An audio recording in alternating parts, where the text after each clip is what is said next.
यह कहानी 1942 की कई कहानियों में से एक है। यूरोप और एशिया में लड़ाई चल रही थी, वर्ल्ड वॉर 2।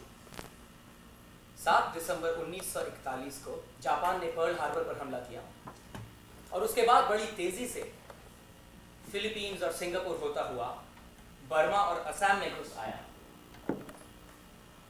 इधर भारत में कांग्रेस पार्टी अंग्रेज सरकार के विरुद्ध संघर्ष कर रही थी। इसी सिलसिले में मार्च 1942 में ब्रिटिश सरकार ने भारत के नेताओं को एक प्रस्ताव भेजा, जिसे इंग्लैंड से सर स्टैफर्ड क्रिप्स लेकर आए। इसे क्रिप्स मिशन के नाम से जाना जाता है।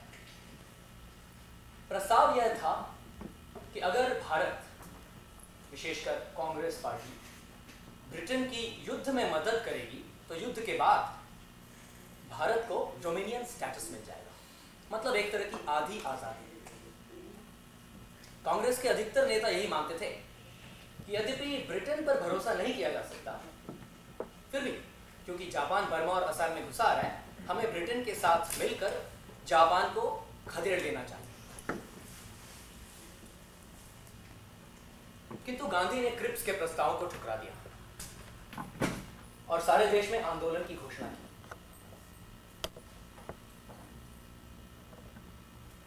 गांधी ने उस समय आंदोलन की घोषणा क्यों की, इस बारे में बहुत से मत हैं, बहुत से मतभेद भी हैं। कुछ लोग इसे कूटनीति का उदाहरण मानते हैं और कुछ मूर्खता का। खैर, यह नाटक क्विट इंडिया मूवमेंट की कहानी नहीं है। यह कहानी है एक ऐसे ही उलझे हुए आंदोलन की, एक ऐसा आंदोलन जो क्विट इंडिया मूवमेंट की तरह ही उलझा हुआ है, किंतु जिसके बारे में इतिहास चुपचाप रहता है। 8 अगस्त 1942 को बंबई में कांग्रेस कमेटी बैठी है, गांधी के क्विट इंडिया मूवमेंट के प्रस्ताव पर विचार कर रही है, और उसी दिन शाम को हमारा नाटक पटना शहर में शुरू होता है।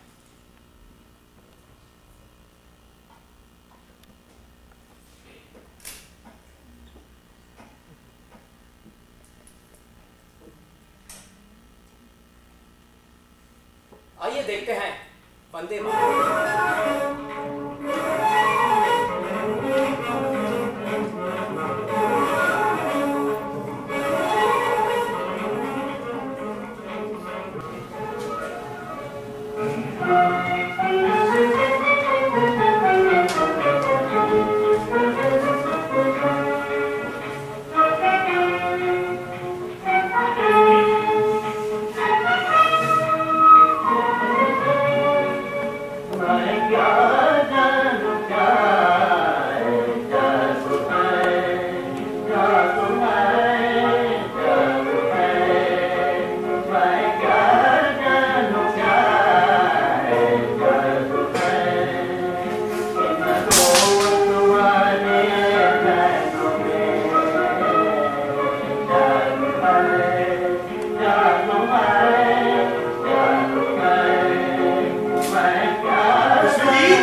द्वार खुले हैं। सुना तुमने? बंबई से खबर आई है, कांग्रेस अधिवेशन ने प्रस्ताव पास कर दिया है। नेहरू और आजाद भी मान गए हैं। कल से सारे देश में आंदोलन शुरू हो जाएगा। जानता हूं निरंजन, तुम्हारी खबर रेडियो पर उड़कर तुमसे पहले यहाँ पहुंच चुकी है। प्रस्ताव में कहा है, ब्रिटेन का साम्राज्य भारत को निर्बल और तुच्छ बनाता है, उसके आत्मसम्मान को चोट पहुंचाता है, विश्व प्रगति और स्वतंत्रता में भारत के योगदान में बाधा डालता है। इस समय सारे यूरोप और एशिया पर जर्मनी और जापान का खतरा मंडरा रहा है। इन खतरों से भारतीय प्रजातंत्र की सुरक्षा और इस महायुद्ध में विजय पाने के लिए भारत से ब्रिटेन के साम्राज्य का तत्काल हट जाना अनिवार्य है, और इसी उद्देश्य से कांग्रेस कमेटी सारे देश में सत्याग्रह की घोषणा करती है। यानी भारत छोड़ो, क्विट इंडिया। गांधी ने कहा है, यह संपूर्ण क्रांति है। इसका लक्ष्य मात्र एक है, ब्रिटेन के शासन का अंत, और इसका मंत्र स्पष्ट और सुलभ है, करो या मरो। करो या मरो। गांधी की गिरफ्तारी की आशंका है। जब से क्रिप्स अपने प्रस्ताव लेकर इंग्लैंड वापस गया है, गांधी की गिरफ्तारी की अफवाहें उड़ रही हैं। वाइसराय मानता है कि गांधी ने ही क्रिप्स के मिशन को नकारकर उसे असफल बना दिया। अब तो गिरफ्तारी लगभग निश्चित है। नेहरू, आजाद और पटेल भी नहीं बचेंगे। अब समय आ गया है विश्वजीत, अधनंगा फकीर अब चमत्कार दिखाएगा। क्या बात है विश्वजीत, लगता है किसी उलझन में। करो या मरो, तुमने कभी सोचा है गांधी का इससे क्या अभिप्राय है? क्या अभिप्राय होगा? स्पष्ट है, करो या मरो। कौन करेगा और कौन मरेगा? क्या तुम्हें यह नहीं लगता कि कुछ लोग करेंगे और कुछ दूसरे मरेंगे? ये समय आलोचना का नहीं है विश्वजीत। ब्रिटिश साम्राज्य पर इतना बड़ा संकट 2 सदियों से नहीं आया। यही तो समय है चोट करने का। यूरोप में हिटलर, एशिया में जापान और भारत में कांग्रेस। ब्रिटिश साम्राज्य की अंत्येष्टि इतनी शीघ्रता से मत करो निरंजन, उसमें अभी भी प्राण है। और कुछ ऐसे लोग भी हैं जो कांग्रेस के इस आंदोलन को मूर्खता और हट का उदाहरण समझते हैं। जानता हूं, लोग कहते हैं जापान आगे बढ़ रहा है, बर्मा तक आ गया। इस समय ब्रिटेन के मार्ग में बाधा डालना अपने पैर पर कुल्हाड़ी मारने के समान है। जैसे ही ब्रिटेन निकला, जापान अंदर घुस आया। उनके ऐसा कहने में तुम्हें व्यावहारिकता नहीं दिखती? दिखती है, किंतु वे सारी बात नहीं जानते।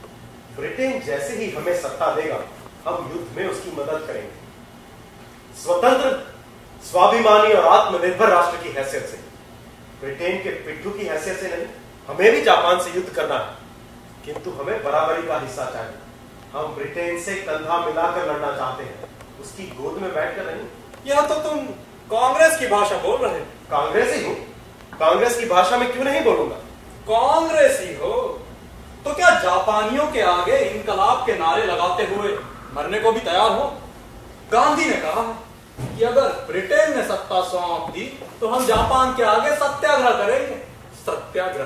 गांधी के अपने विचार कांग्रेस के विचार नहीं होते। यह वही गांधी है जो पिछले युद्ध में ढिंडोरा पीट पीट कर नौजवान लड़कों को अंग्रेजों की लड़ाई में भेज रहा।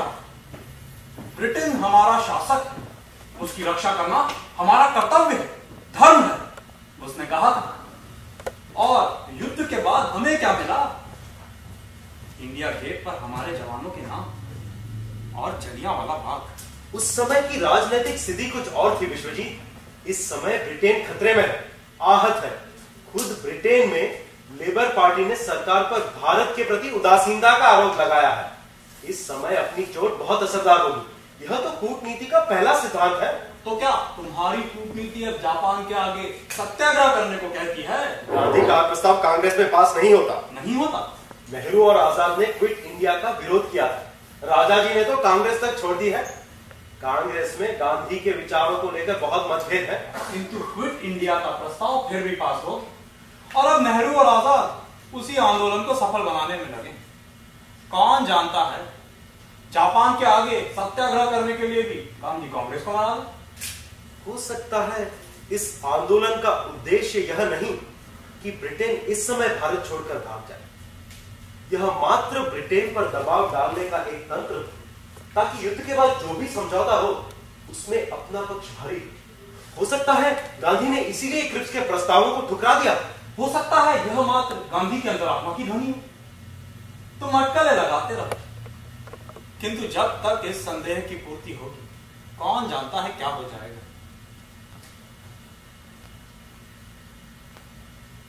इस आंदोलन का हमारी योजना पर क्या असर पड़ेगा? हमारी योजना पर असर तो नहीं पड़ेगा, किंतु प्रशासन इसका दूसरा अर्थ निकालेगा। पुलिस समझेगी हमारा आंदोलन भी क्विट इंडिया का ही हिस्सा है। कांग्रेस तो हिंसा में विश्वास नहीं करती। नहीं करती तो जिला कांग्रेस कमेटी का सचिव मेरे सामने क्यों बैठा है? क्या हरिजन उद्धार का सर्वेक्षण हो रहा है? मेरे अपने कुछ दृष्टिकोण है। वैसे गांधी ने स्वयं कहा संपूर्ण क्रांति है, भले ही उसने हमारी योजना की कल्पना नहीं की। रात बहुत हो गई, वे लोग आए क्यों नहीं? आते ही होंगे। आंदोलन की खबर बड़ी तेजी से फैल गई है। सारे पटना में तनाव है। अगर प्रशासन ने कर्फ्यू लगा दिया तो कुछ लोग ना आ पाएंगे। मैं तो गलियों से ही निकल आया हूँ। किशोरी लाल से बात की या नहीं? कर आया हूँ, मान गया। किशोरी लाल के सहयोग के बिना पटना शहर में कांग्रेस का सत्याग्रह करना भी मुश्किल है, और अगर गैर कांग्रेसी आंदोलन चलाना हो तो असंभव। और किससे बात की? प्रभुदयाल पांडे से पूछा है, वह भी मान गया आज आएगा। और बनवारी लाल सिंह आ रहा, स्टेट बैंक में गार्ड, पिछले युद्ध में लड़कर आया था, एक हाथ में जख्म लेकर। हाथ तो बेकार हो गया, किंतु ब्रिटेन के प्रति मन में द्वेष पिछले 25 साल से चल रहा। वह तो तुरंत मान गया। एक तो और व्यापारियों को भी संदेशा भेजा, किंतु मुझे अब भी संदेह है। किस पर? किशोरी लाल पर? नहीं, तुम पर। मैं समझा नहीं। तुम्हारे उद्देश्यों पर, तुम्हारी योजनाओं पर, तुम्हारे तर्कों पर। समझ में नहीं आता तुम्हारे मन में क्या है। देश के लिए अपनी कुर्बानी देना चाहते हो या अपने लिए देश की? दोनों में बहुत अंतर है क्या? तुम ठहरे प्रोफेसर, पटना कॉलेज में सब तुम्हारा नाम सम्मान से लेते। दुनिया घूमकर आए हो, अमेरिका की संभ्रांत दुनिया। तुम्हारे लिए ब्रिटिश साम्राज्य कोई व्यक्तिगत समस्या नहीं। तुम्हारे दर्शन की किताब में मात्र एक ऐतिहासिक पन्ना है, तुम्हारे फलसफे में एक अटपटा तर्क। तुम इस तर्क को गलत सिद्ध करके बौद्धिक सामंजस्य चाहते हो, किंतु तुम्हारे मन में भावना नहीं। तुम्हारी रगों में देश प्रेम की धारा नहीं बहती। गांधी की रगों में बहती है। ये मैं नहीं कह सकता, किंतु दुनिया को लगता है बहती है। यह उसकी महानता है कि दुनिया को लगता है उसकी रगों में देश प्रेम की भावना बहती है। करो या मरो, क्विट इंडिया। जटिल राजनीति से धोकर झांक कर निकाले गए मन। कितनी उर्वरा है उसकी कल्पना शक्ति, जिसके सहारे एक एक बच्चा स्वराज के सपने देखता है। कैसा होगा यह स्वराज? क्या है यह स्वराज? क्यों चाहिए यह स्वराज? किसी को पता है?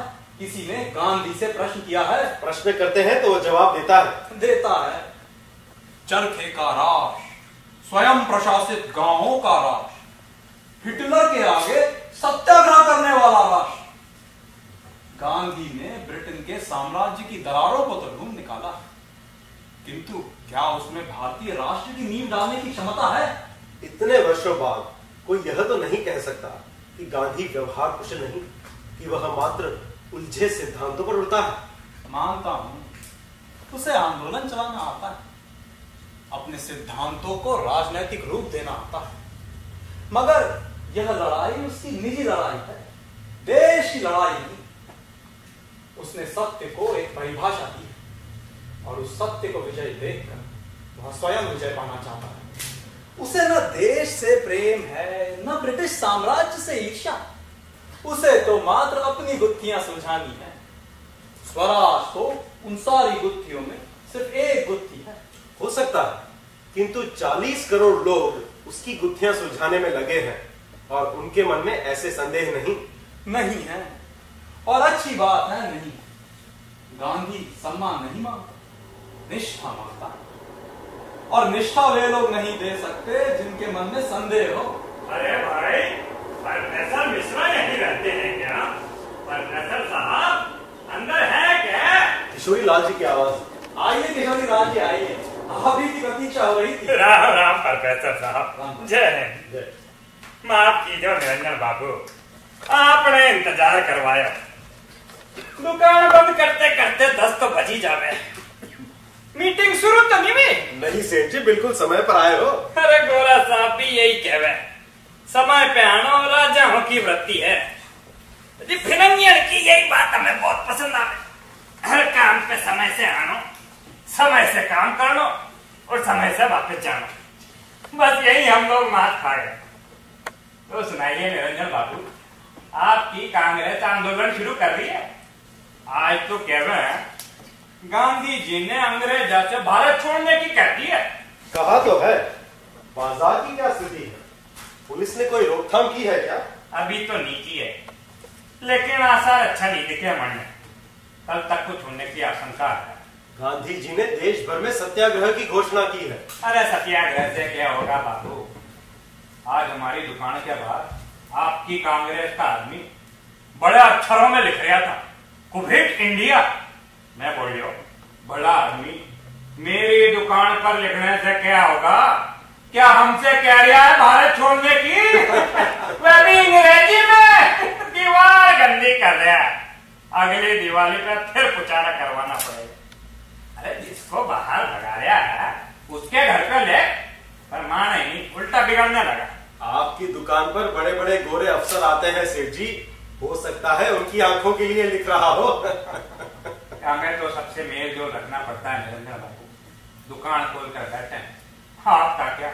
यहाँ भाषण दिया, फिर झोला लटका कर आगे चल दिए। हमें तो सारे पटना के सामने माल बिखेर कर बैठना पड़े। किससे बैठना? पिछले दंगे में दुकान का चौथा हिस्सा जला दिया। किसने हमारा साथ दिया? मुस्लिम लीग कह रहे हम काफिर हैं, कम्युनिस्ट कह रहे हम चोर हैं, स्वयं सेवक दिन रात कांग्रेस से लड़ा कर ये कांग्रेस बची, तो कांग्रेस ने कौन सा साथ दिया? इस बार तो पता नहीं, सारी दुकान ही जला जाए। अब दंगे नहीं होंगे सेठ जी, गांधी जी ने कह दिया है। अरे गांधी जी तो कहते हैं महात्मा है, और उनकी सुनता कौन है? देखो भाई, हमारे लिए तो हिंदू हो, मुसलमान हो, सिख हो, सब गिरा के पीसा दो, सामान ले जाओ और मिल बांट कर सुख से रहे। ऊपर चाहे राजपाट गोरों का हो या कांग्रेस का, क्या फर्क पड़ा? मुझे थोड़ा बहुत बन पड़ा, खाओ खिलाओ और चैन से रहे। किंतु व्यापार ही समाज की परिभाषा नहीं है सेठ जी। स्वराज और स्वाभिमान तो सामाजिक जीवन की नींव है। बाबा हम कब कह रहे हैं कि स्वराज बुरा है? स्वराज भी लो, स्वाभिमान भी करो, पर ये दंगा फसाद नहीं होगा सेठ जी, मैं आश्वासन देता हूँ आपको। आपने कह दिया प्रोफेसर साहब, आपकी बहुत कदर करें। सारे पटना में सबसे ऊंची तालीम वाले आप ही हो, जी दुनिया देख कर आया हूँ। निरंजन बाबू, कहो तो कार्रवाई शुरू करें। कुछ लोग और आने वाले हैं। अच्छा, सोच समझ कर ही बुलाया होगा। आजकल किसी पर भरोसा करने का देखिए, जगह जगह सरकार के मुखबिर हैं, पता नहीं कौन किसकी खबर कहाँ कर दे। फिर हमारे तो डिप्टी कमिश्नर से अच्छे ताल्लुकात, हम भी चाहे। बहुत सोच समझ कर बुलाया है सेठ जी, आप बिल्कुल चिंता मत कीजिए। प्रभु दयाल पांडे आ रहा है, होटल वाला और बनवारी लाल। बनवारी कौन? लंडे वाला बनवारी लाल? अरे नहीं, बनवारी लाल सिंह स्टेट बैंक में गार्ड है, गोला बारूद वगैरह समझता है। ओह, ये अच्छा किया। हम तेरे दुकानदार रुपये पैसे का इंतजाम करवाए, माल मंगाना तो हमसे कहो। ये गोला बारूद की हमें कहाँ जानकारी? बस और कोई नहीं, सिर्फ जानकी प्रसाद। जानकी आ रहा है? उनका कांग्रेस से पुराना संबंध है। कांग्रेस से होगा, पर ये कांग्रेस की मीटिंग तो नहीं है। हम कौन सा सत्याग्रह करने चले हैं बाबू? प्रोफेसर साहब, आपने मुझे बताया नहीं जानकी आ रहा है। सेठ जी, जानकी प्रसाद की इस मामले में बहुत रुचि है, सच्चे देशभक्त हैं। जब उन्हें पता चला कि देशभक्त क्या, हम नहीं निरंजन बाबू।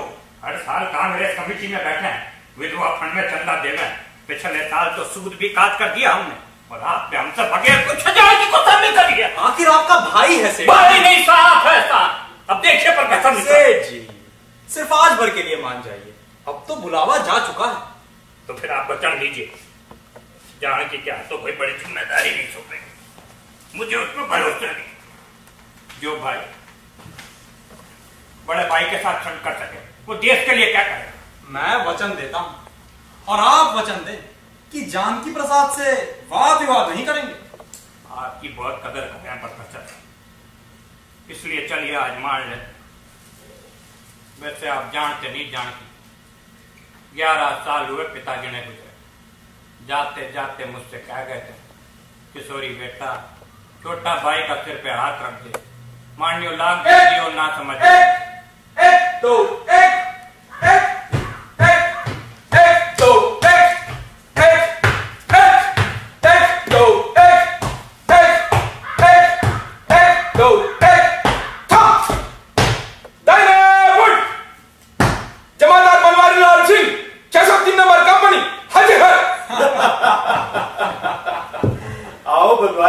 तुम्हारी लड़ाई को खत्म हुए 25 साल हो गए। सलाम प्रोफेसर साहब। निरंजन बाबू, हमारी लड़ाई तो अभी शुरू हुई है, अभी देखिए काका करतब दिखाते हैं हम। बैंक में गार्ड हो क्या? निरंजन बता रहा था। अब तो बैंक है हुजूर, इस उम्र में खेती बाड़ी कौन करत रहा है? वैसे बहुत जमीन थी हमारी, लड़ाई में गए तो वो भी गई हाथ से, झगड़ झगड़ कर 3 बीघा बची है। 3 बीघा जमीन से काम चल सकता है? काम तो चले, मगर एक हाथ से कैसे चले हुजूर? हमने सोचा बिगाड़ी कर ले, मगर हुई एक हाथ धान कैसे रोपेगा? राम राम सेठ जी। राम राम भाई। अब पुरानी बातें दोहराने से कुछ नहीं होगा बनवारी। बड़ी दिक्कत से बैंक में नौकरी लगी बाबू, बस सुबह शाम बैठे रहते। तू तो अच्छा हुआ जनानी पीछे से चल दी, नहीं तो कौन संभालता? क्या बैंक से सीधे आ रहे हो? बैंक तो 5 बजे बंद हो गया बाबू, हम तो बांकीपुर से आ रहे हैं। उधर स्थिति क्या है? स्थिति तुमने सुना नहीं? बहुत बड़ा आंदोलन होने वाला है सारे देश में। रंजन बाबू तो हमें बता रहे सिर्फ पटना शहर की बात है, सारे देश का हम क्या करेंगे? अरे नहीं, हमारा काम आंदोलन से परे है। आंदोलन तो कांग्रेस का है, सत्याग्रह। सत्याग्रह वो तो पहले भी हुआ था, बड़ी मारकाट मची थी। बस ये बात समझ में नहीं आई, माना गांधी बाबा बनवारी, हम अपनी योजना की बात करते हैं। कुर्सी बनाकर लाए हो? ऐसा कहिए ना बाबू, इस सत्याग्रह क्या हुआ?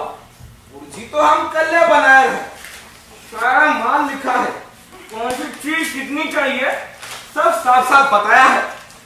सारा इंतजाम हो जाए तो एक रात में 5 बम बन सकते हैं। 3-4 किलो नाइट्रेट लगेगा, कुछ एल्यूमिनियम के पत्रे या जस्ता जो भी सस्ता पड़े वही ठीक। स्टील की तार लगेगी बहुत सारी। एल्यूमिनियम और तार तो हमारी दुकान से आ जाएगी, नाइट्रेट और जस्ता भी मंगा देंगे। थोड़ा सल्फर चाहिए होगा, बाकी चीजें तो जमा करनी पड़ेगी, इसी दुकान में नहीं मिलेगी। कंकर, पत्थर। कंकड़ पत्थर उन सब से क्या होगा?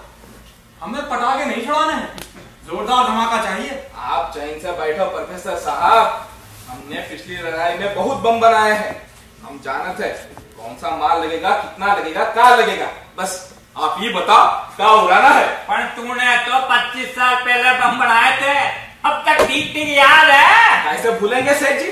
ये देखो, जिंदगी भर के लिए याद करने वास्ते ये है, गांधी बाबा ने भेजा था हमको। किंतु सारा काम तुमसे हो जाएगा, एक हाथ से कितना करोगे? एक हाथ से नहीं होगा साहब, 1-2 आदमी और लगेंगे, मेहनत का काम है। पहले सल्फर और पत्थर मिलाना पड़ता है, फिर नाइट्रेट डलता है, फिर पुरिया बांध कर ठूसना। सब कुछ ठीक ठाक नहीं हुआ तो बहुत खतरा है हुजूर। अगर आप लोगों में से हम कोई क्या करेंगे कि हम तेरे साथ बैठ कर नाइट्रेट ठूसेंगे? का नहीं ठूस सकते? निरंजन बाबू तो बता रहे सब साथ हो, तो आपका पीछे हट गए। किशोरी लाल जी, इंतजाम हो सकता है 1-2 आदमियों? आदमी तो बहुत है, मेरे ही मजदूर कर देंगे, बस किसी पर भरोसा नहीं, थोड़ी तोड़ लेता हूं। वाह सेठ जी, आप तो गोरा लपटन साहब बन गए हो। निरंजन बाबू तो बता रहे सब साथ साथ काम करोगे तो आपका नहीं बांधेगा पुरिया। जरा मुझे नहीं समझा कर बनवारे। हमको ऊंच नहीं समझाते हो सेठ जी? बनवारी, सेठ जी की और कई जिम्मेदारियां हैं, तो कब तक इंतजाम हो जाएगा? देखता हूं, अब्दुल और अमीर पुराने आदमी हैं। ये कौन है? मेरे आदमी है, तू फिक्र मत कर, तुझे समय पे मिल जाएंगे। ना सेठ जी, उनसे नहीं होगा, आदमी चाहिए पक्के, ऐसे वैसे नहीं। पक्के है तभी तो कह रहा हूं। पक्के कैसे हो गए?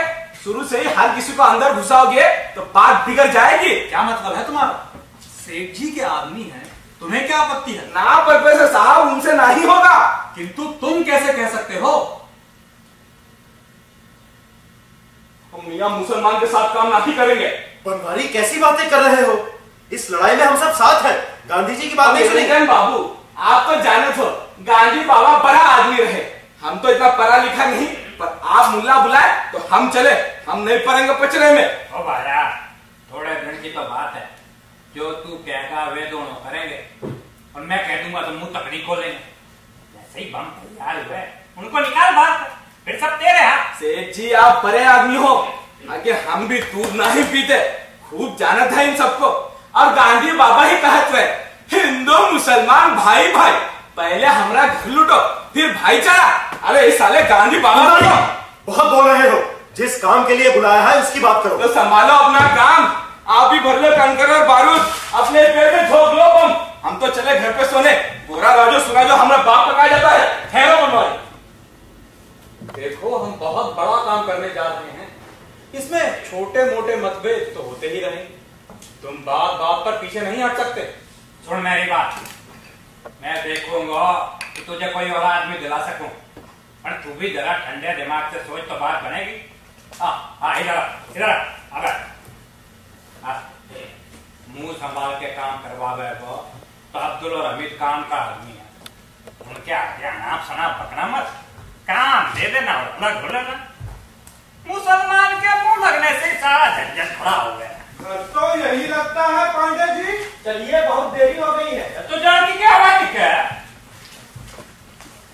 तो मैं गुजर गया तो मैंने तेरी योजना में कोई रुचि नहीं है। अब रुचि कैसे होगी भाई साहब? पूरी 55 बीघा जमीन जो अब आपके नाम है। जानकी सबके सामने मुंह मत खुलवा। मुंह खोल दूं तो क्या मांग रहेगा आपका लोगों में? प्रोफेसर साहब ऊंची तालीम के आदमी है, इनके सामने कुछ नहीं कहूंगा। जानकी प्रसाद बैठिए। किशोरी लाल जी मैं हाथ जोड़ता हूं, यह समय आपसी झगड़ों का नहीं। यह आपने ठीक नहीं किया निरंजन बाबू, धोखा देकर हमें यहाँ बुलाया। अब चुप कर जानकी। देख जो देश को और समाज को मामलो है, तेरो और मेरो बेर है तो रहेगो। अभी प्रोफेसर साहब ने बोलना है।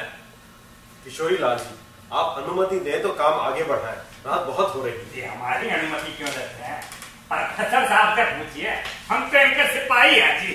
तो फिर देखिए, प्रोफेसर साहब के साथ मैंने यह नक्शा तैयार किया। कुल 5 जगह ऐसी है जिनको लक्ष्य बनाना असरदार होगा। एक छावनी, दूसरा सदर चौक, तीसरा म्युनिसिपल कोर्ट, चौथी स्टेट बैंक की मुख्य ब्रांच और 5वां हाथीदह वाला पुल। छावनी तो बहुत बड़ी है। छावनी में कहा? बैरक्स में? बैरक्स में तो भारतीय जवान होंगे। छावनी में कड़ा पहरा है बाबू, बहुत खतरा है। अपने ही जवानों पर बम फोड़ने से हमें क्या मिलेगा? तो सिविल लाइंस में क्यों नहीं? वहाँ तो सब गोरे अफसरों के बंगले हैं। डिप्टी कमिश्नर के बंगले पर बम डालना हो तो हमसे कहो बाबू, जान की पर्ची लगाकर डाल आएंगे। वहाँ खनसामा और ड्राइवर से हमारी जान पहचान है।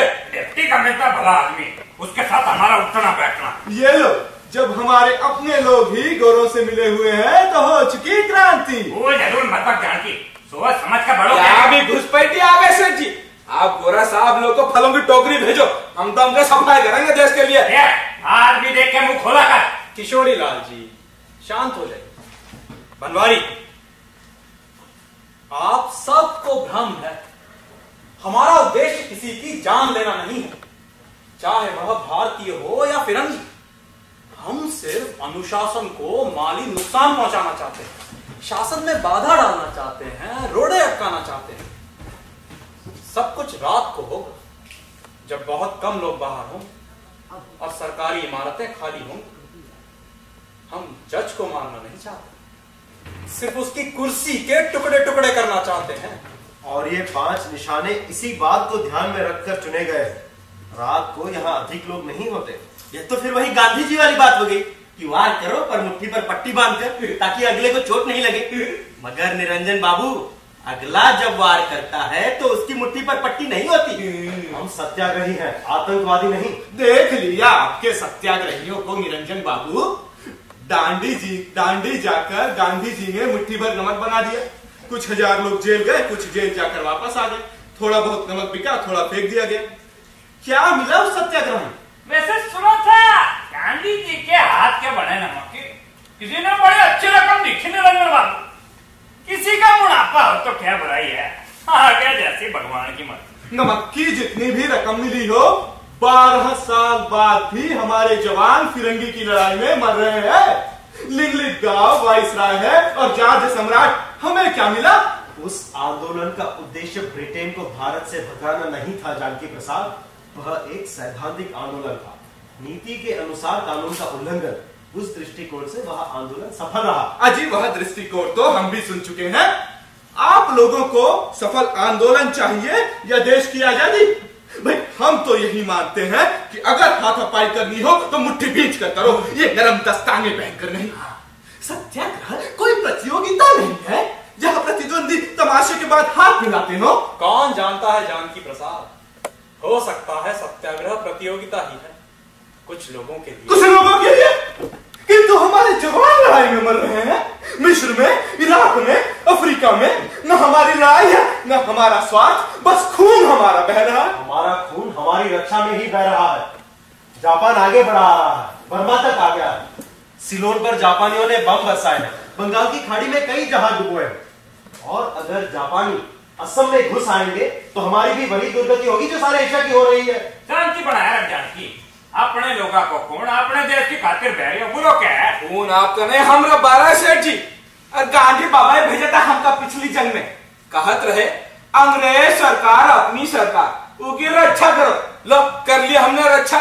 अब तो हम डिप्टी कमिश्नर का बंगला हो रहा है, आप बातें बना। बनवारी, किशोरी लाल जी, यह समय कांग्रेस की राजनीति पर बहस करने का नहीं है। हमारा लक्ष्य बहुत सीधा और सुलभ है। अगले हफ्ते पटना शहर में आधी रात को 5 जगह बड़े धमाके होंगे।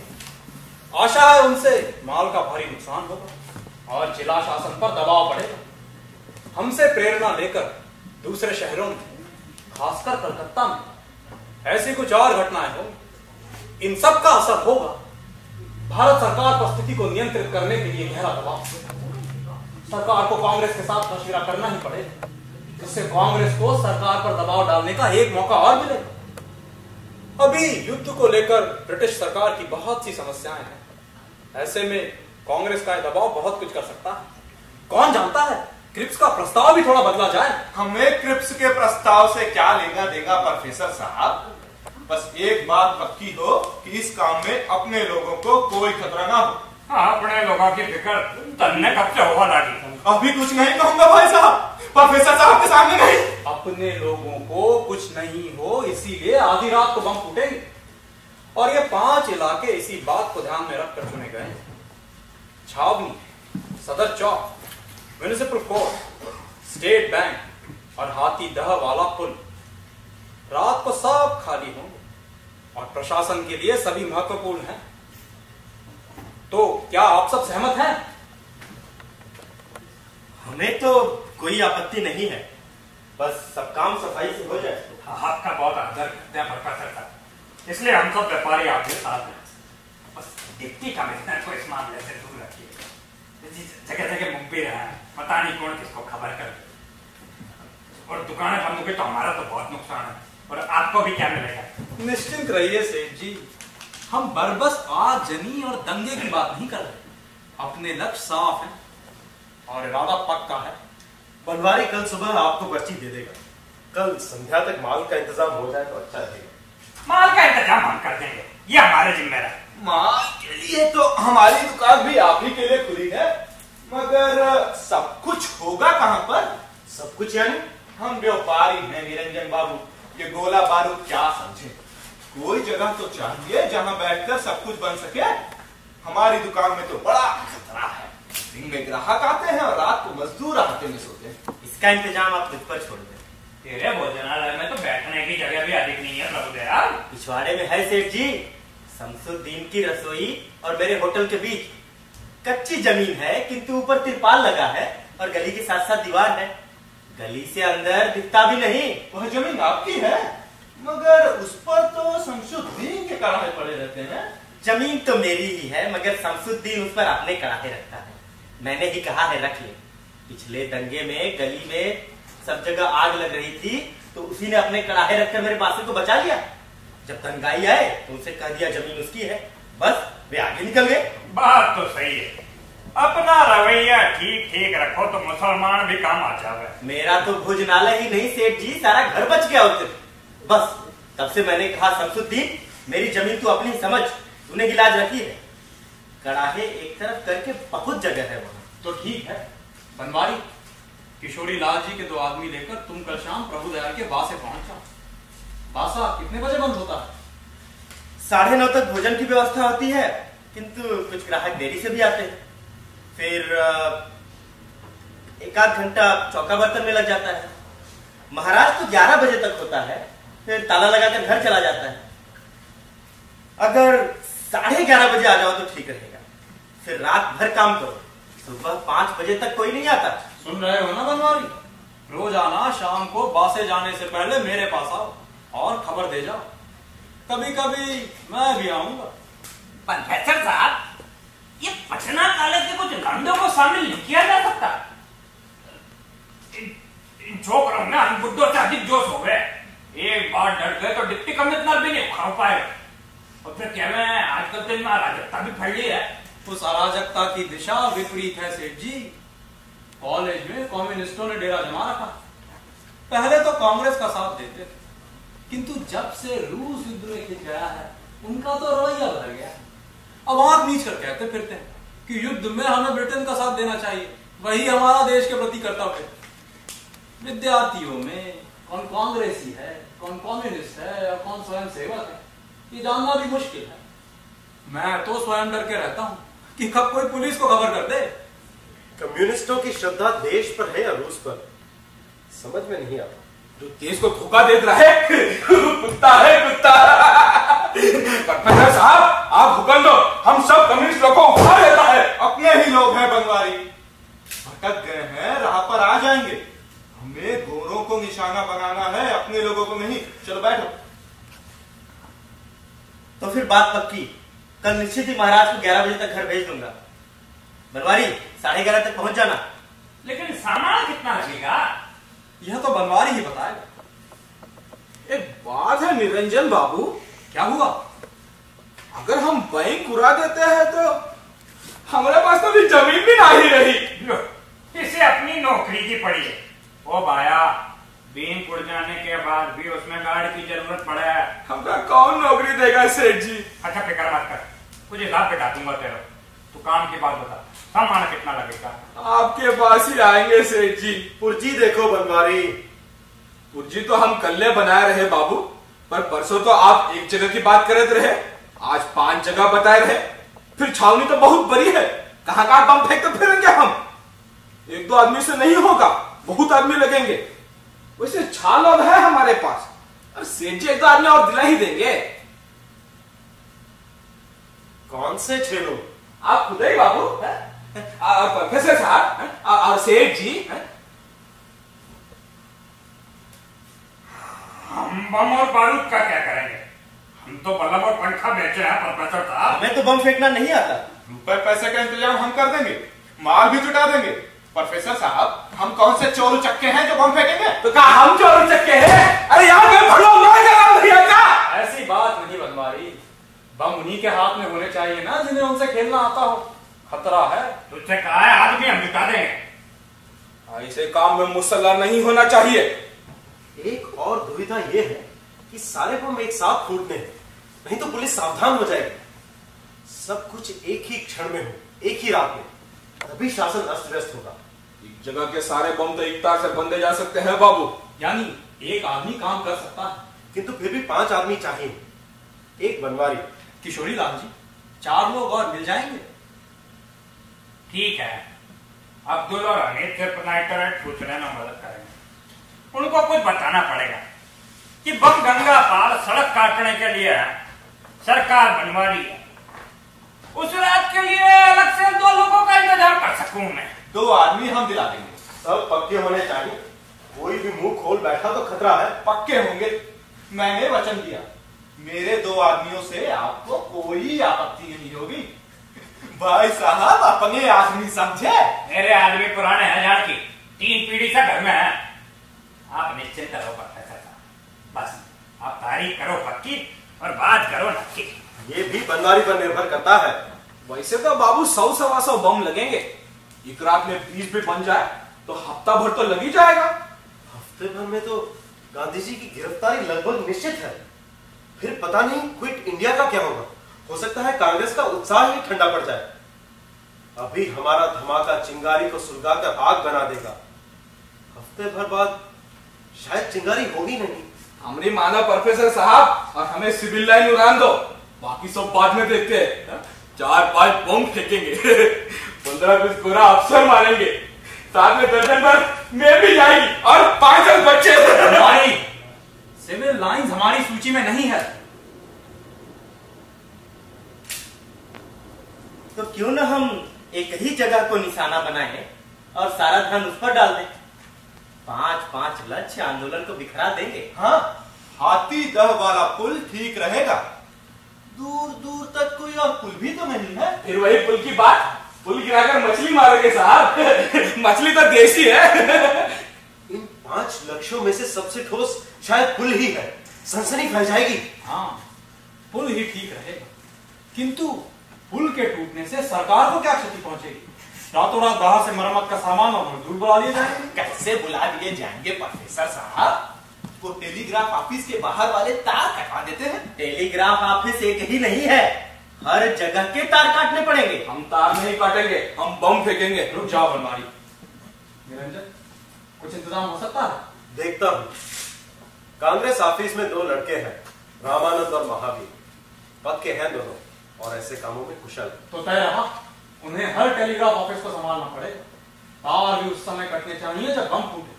पहले कटे तो प्रशासन चौकन्ना हो जाए, बाद में कटे तो पुल टूटने की खबर बाहर जा चुकी होगी।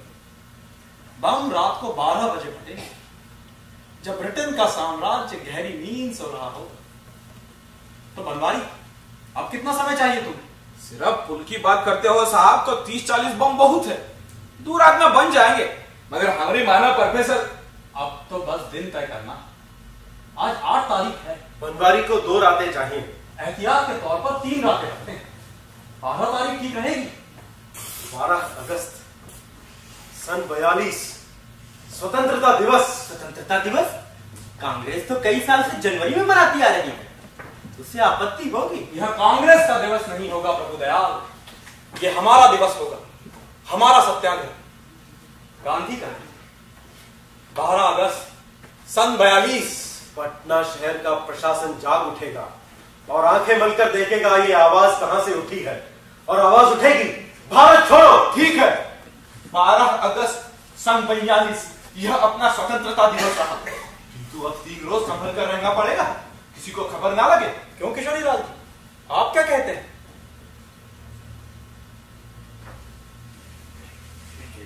तारीख तो ठीक है प्रोफेसर साहब, पर फर्क ना पड़े तो सब काम 2-3 दिन पीछे नहीं किया जा सकता। 12 अगस्त कोई खास दिन तो नहीं। खास नहीं है मगर खास हो जाएगा। आपको कोई असुविधा है? एक छोटी सी बात है, आगे आप जैसा समझे। हाथीदह वाले पुल से बहुत सामान आता है जी हमारा, ये महीने की 12-13 किलो। अगर पुल तोड़ना ही है तो 1 दिन बाद तोड़ ले, हमारी योजना में क्या देखना पड़ेगा। भाई साहब, यहाँ देश का भविष्य खतरे में है और आपको माल की चिंता पड़ी है। उल्टी सीधी बातें मत कर जान दी, तेरो दिमाग हवा में उड़ रहे हो। अरे स्वतंत्रता दिवस के बाद भी तो जीवन है कि उस दिन बम में फटकर सही हो जावे को तू। तो आगे पीछे करके सबकी सहूलियत से स्वतंत्रता दिवस मनाया जाए तो क्या बिगड़ जाएगा? इस तरह तो हर तारीख पर किसी न किसी को आपत्ति होगी। बात तो हम भी कह रहे सेठ जी, हमने भी तो नौकरी चाहते हुए पुलिस हमारा पीछे पड़ गई। तो अच्छा बस कर, अपना रोना फिर से मत रो। चलिए प्रोफेसर साहब, ऐसे मामलों में क्या सोचूं, मैं माल एक दिन आगे मंगा लूंगा और तू भी चैन से बैठ, कुछ हिसाब बिठा दूंगा तेरा। आपका शुक्रिया सेठ जी। तो तय रहा, 12 अगस्त स्वतंत्रता दिवस होगा। पटना शहर में सनसनी खेज धमाका होगा। पटना ही नहीं, हमें बनारस और दरभंगा से भी खबर मिली है, वहां भी कुछ सेनानी तैयारियां कर रहे हैं। तब तो लगता है बहुत बड़ा जलसा होगा। इतने बड़े जलसे से हो सकता है सरकार डगमगा जाए। अजी फिरंगियों को भी दिखाएं हमारी रगों में बहता क्या है। बड़ा जलसा होगा। जय हिंद, जय हिंद। भारत माता की जय। वंदे मातरम।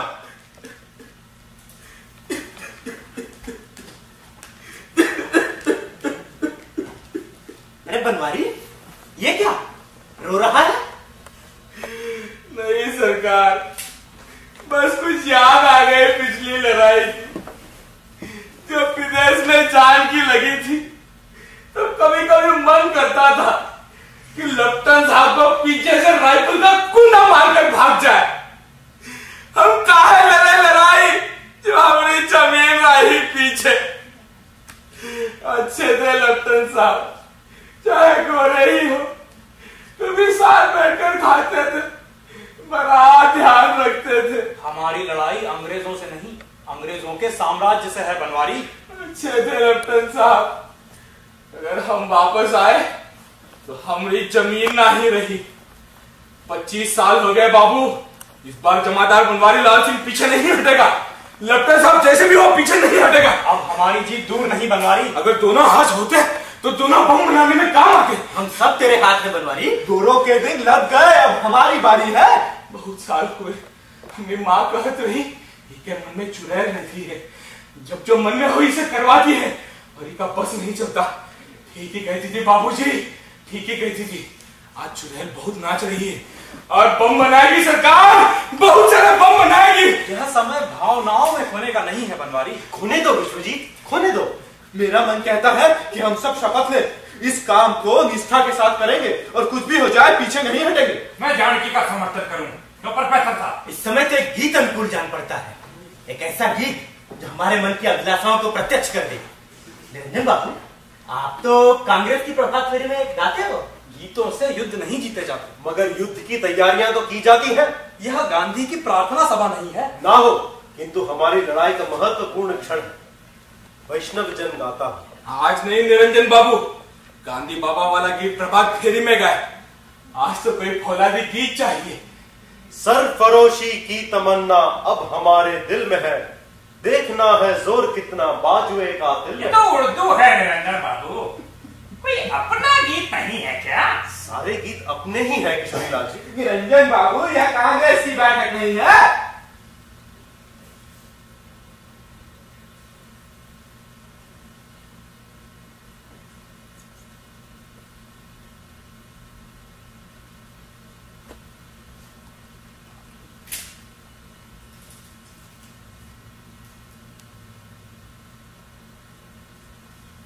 वंदे मातरम, वंदे मातरम, सुजला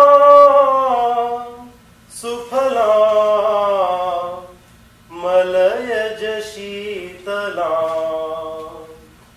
शस्य श्यामला मातरम, वंदे मातरम, शुभ्र ज्योत्स्ना पुलकितयामिनी,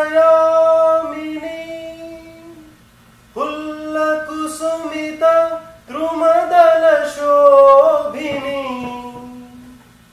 सुहासिनी,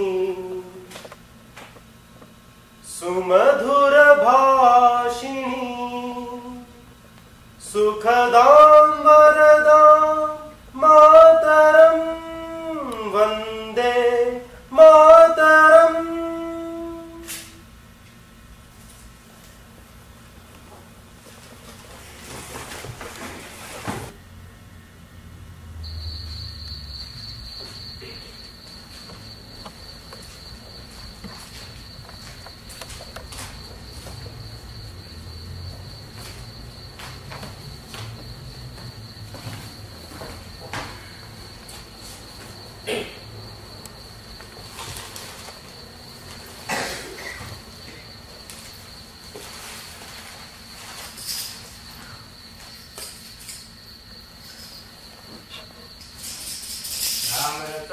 तुमरे पासा सदा हो रघुपति के दासा, तुमरे भजन राम को भावे, जन्म जन्म के दुख बिसरावे।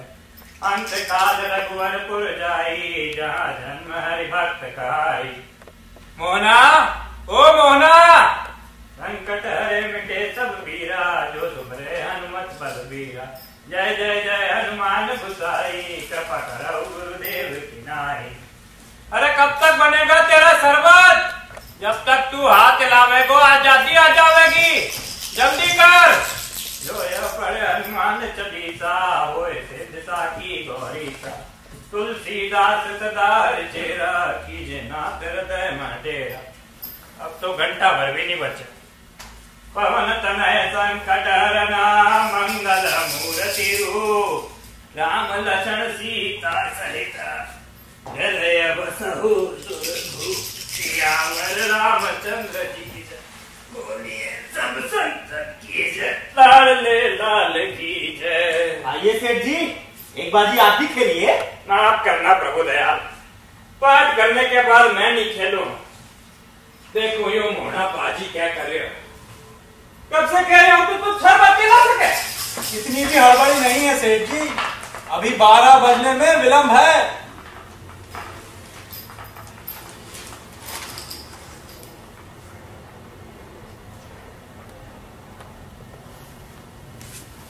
निरंजन बाबू अब आते ही होंगे। हाँ, उसे भोजनालय पर बनवारी से मिलना था, सारा सामान वही है। इतने सारे बम अकेला बनवारी में जाएगा? प्रभु दयाल का बासा तो दूर है, सारे बम अकेला पुल तक ढोएगा? अब्दुल और हमीद पर उसे भरोसा नहीं, और सेठ जी बाकी आदमी जुटा नहीं पर। वैसे अधिक नहीं है, सिर्फ एक डब्बा ही तो है, एक आदमी उठा सकता है। निरंजन तो सिर्फ इसीलिए गया है कि अगर बनवारी को कुछ चाहिए तो मदद कर सके। अब तक तो बनवारी पुल पर पहुंच गया होगा। अब तक तो बम बजने भी लगे होंगे पुल पर, घंटा भर भी नहीं बचा। बड़ा जोरदार धमाका होगा। जानकी प्रसाद, आपकी बारी है। धमाका जोरदार तो होगा, आशा है असरदार भी हो। हेलो प्रोफेसर साहब, स्वतंत्रता दिवस के उपलक्ष्य में आप हमारे यहाँ आए हो। अरे सेठ जी, आपने क्यों ना लिया था? अरे बैठे रहो प्रभु दयाल, हमें सेवा का मौका कभी कभी मिले। आज तो बड़ा शुभ दिन है, देश के लिए भी और हमारे लिए भी। आपके लिए भी?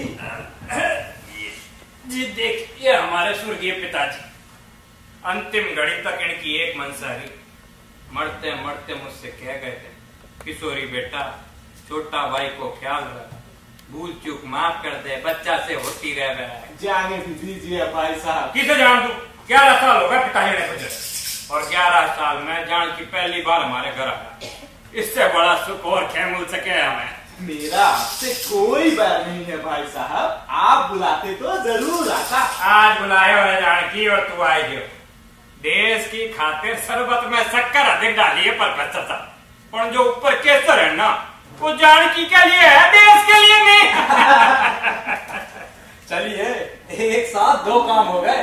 अब 12 बजे हाथी दरवाजा पुल उड़ जाए तो सोने में सुहागा। वह भी हो जाएगा प्रभु दयाल, वह भी हो जाएगा। वैसे पुलिया नदी की है, नाक की सीध में देखा जाए तो पूरब की तरफ मात्रा में भी नहीं है। तब तो धमाका यहाँ तो सुनाई देगा। बिल्कुल सुनाई देगा। वैसे 12 बजे गिरजाघर का घड़ियाल भी बजे, यहाँ पास ही है। बस पहले 12 घंटे बजे, फिर जोरदार धमाका हुआ, काम रखी। वैसे अब तक तो बनवारी सारे बम बांध भी चुका होगा। भगवान की कृपा रही तो कोई गड़बड़ नहीं होगी। भगवान की कृपा तो सदा रहे जाने जी। हमारा तो रोजाना पाठ का नियम है, इसमें अड़चन नहीं आ।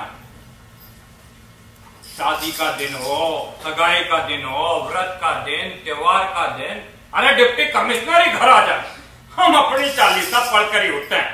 रोजाना 7 बार, 3 बार रात में और 4 बार सुबह, तब जाकर हम दुकान खोलते। भगवान को भी खुश रखो, ग्राहक को भी और हाकिम को भी, तब सबकी कृपा सदा रहेगी। गांधी जी भी यही कह रहे हैं क्यों प्रोफेसर साहब? उनकी बातों से यह निष्कर्ष भी निकाला जा सकता है। थोड़ी इलायची मंगा देते हैं आपको, कलकत्ते की है।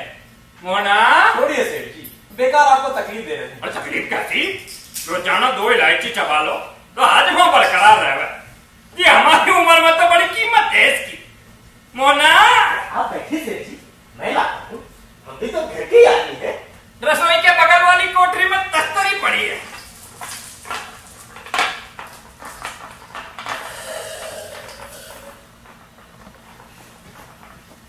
अब क्या बताएं प्रोफेसर साहब, हमारे धर्म पत्नी का तो देर रात तक सत्संग चला कर है, और बच्चों का भी अपना घर बस जाए तो समझो पराया हो जाए।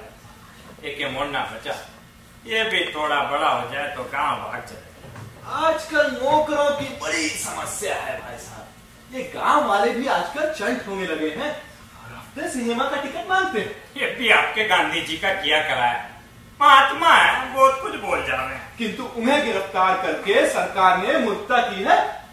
एक तरफ तो सरकार कहती है कि कांग्रेस हिंसा को बढ़ावा दे रही है, दूसरी तरफ सारे नेता जेल में हैं, नेहरू भी और आजाद भी। अब कांग्रेस हिंसा अगर रोकना चाहे तो भी क्या कर सकती है? किसकी बात सुने? अब तो कांग्रेस पर ही प्रतिबंध लग गया है। कांग्रेसी होना गैर कानूनी है। ये कानून तो बहुत तरह के हो गए। कांग्रेस के सदस्य तो हम भी हैं, पर हमें कौन जेल में डाल रहा है? मैंने सुना है बिहार में कई जगह हिंसा भड़क उठी है। हाँ, अखबारों से पता नहीं चलता, किंतु निरंजन खबर लेकर आए। दरभंगा और बनारस से क्रांति की सूचना आई है। यह भी सुना है कम्युनिस्टों ने भेदिए छोड़ रखे हैं कांग्रेस के बीच, पुलिस को खबर देने के लिए। बहुत तरह की अफवाहें उड़ रही हैं। विश्वजीत, किशोरीलाल जी, गजब हो गया, पुलिस को खबर लग गई है। पुलिस क्या यार? बैठ जा जानकी, होश मत खो, पुलिस क्या कैसे आ जाएगी? निरंजन बाबू, क्या बात है? प्रभु दयाल के बासे के आसपास पुलिस का घेरा है। बासे के आसपास? तो क्या बनवारी पकड़ा गया है? पता नहीं, मैं जब बनवारी से मिलने बासे गया तो चारों तरफ पुलिस का घेरा था, बनवारी का कहीं पता नहीं। मैं कुछ देर गली में खड़ा रहा, किंतु क्या करता, सीधा यहाँ आ रहा हूँ। अब क्या होगा? बनवारी पुलिस के आगे सब कुछ उतर देगा। किशोरीलाल जी, क्या आप ही कुछ कर सकते हैं? करना क्या है? बनवारी को जो बताना है वो तो पुलिस को बताएगा ही। वैसे हमारा इस मामले में कुछ अधिक योगदान नहीं। जानकी, सब काम सुविस्तर से होगा। निरंजन बाबू, शांत मन से सोचो। पहले यह बताओ, पुलिस को खबर दी किसने होगी? हमारी दुकान में तो किसी को पता नहीं। भाई साहब, आप अपनी दुकान समझे। मेरे आदमी पुराने हैं, जानकी किराए के नहीं। भाई साहब, अब आप जवान खुलवा रहे हैं। सोच समझ कर बोला कर जानकी। नहीं है, बनवारी लाल सिंह तो पीछे नहीं हट गया।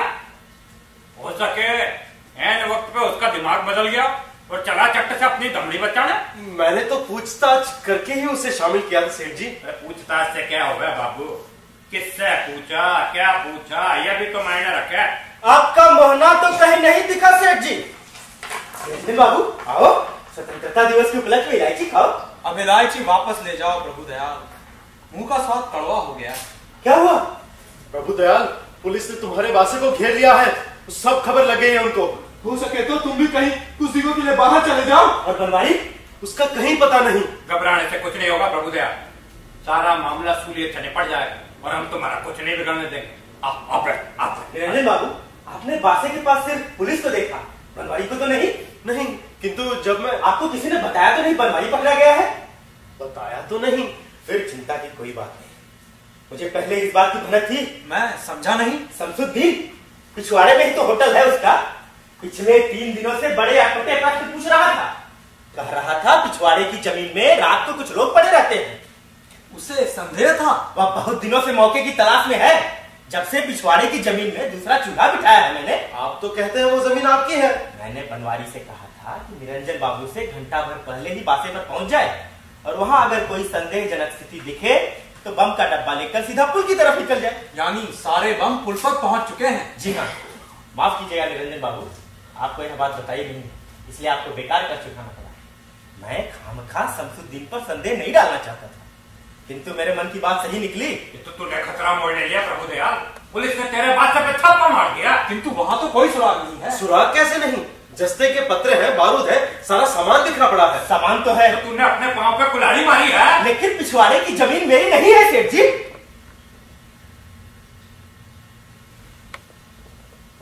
आपकी नहीं है? आपने तो बताया। मैं तो अपनी ही समझता हूँ, किंतु कागज पर तो शमसुद्दीन की है। तब तो शमसुद्दीन बड़े झंझट में पड़ जाएगा। क्या आप कुछ नहीं कर सकते? कोई अपने आप ही शेर के मुंह में सर नहीं डालता प्रोफेसर साहब। अब हम तो पुलिस से यही कहेंगे कि शमसुद्दीन की जमीन पर कैसे षड्यंत्र रचे जाते हैं, इसकी हमें कोई खबर नहीं। किंतु इस तरह से तो उसका होटल बंद हो जाएगा और उस पर क्या बीतेगी? अब देखिए, शमसुद्दीन अपने बासे में रोज मांस मछली पकाता है, बड़ी दुर्गंध आती है। मेरे यहाँ जीने वाले सभी शिकायत करते हैं। कितनी बार कहा है कि रोज पकाता है तो सुबह पका लिया कर ताकि दुर्गंध चली जाए, पर मानता ही नहीं। यह तो अच्छा हुआ कि अपने लोग शांति से भगवान का नाम लेकर शुद्ध भोजन तो कर सकेंगे। ये तुमने बहुत नीच काम किया है प्रभु दयाल। मैंने? निरंजन बाबू समझा पुलिस को खबर कैसे मिली? निरंजन बाबू, ये क्या कर रहे हैं? देश के काम में ऐसा अंश लगाते हैं? शांत हो जा प्रभु दयाल, बैठ बैठ निरंजन बाबू, बैठ। जानकी बैठ। हड़बड़ी में लोग बहुत कुछ उल्टा सीधा बोल जाओ। शांत मन से सोचो, अभी कुछ नहीं बिगड़ा। कुछ नहीं बिगड़ा। आप कैसे कह सकते हैं सेठ जी? शमसुद्दीन बेगुनाह है, बेचारा जेल जाएगा। अजी बेगुनाह कौन हो गए हैं? जिनने हमारी दुकान पे आग लगाई वे तो खुले बाजार में घूम रहे हैं। जो जेल के अंदर है निरंजन बाबू, वे गुनाहगार है। जो जेल के बाहर है वो बेगुना। शांत मन से सोचना चाहिए, भूल चूक तो होती रहे। आपका धर्मशास्त्र स्वार्थी और आत्म केंद्रित है। अजी आप तो ऐसा सोचो कि हमारे सारे बम पुल पर तो पहुंच चुके हैं, अब तक तो बड़मारी उन्हें बांध चुका होगा, हमारा काम तो हो गया। क्या तो आम खाने हैं कि गुठलियां मिलनी है? लीजिए लीजिए। किंतु इस तरह नहीं। अजी यही तो आप कांग्रेस वाले नहीं समझो, कान पकड़ने वाली बात है, ऐसे पकड़ो या वैसे।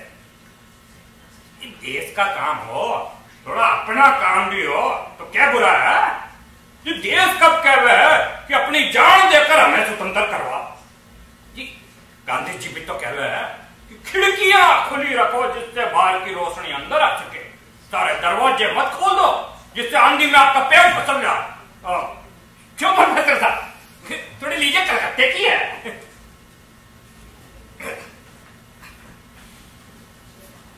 चलिए सेठ जी, जो हुआ सो हुआ।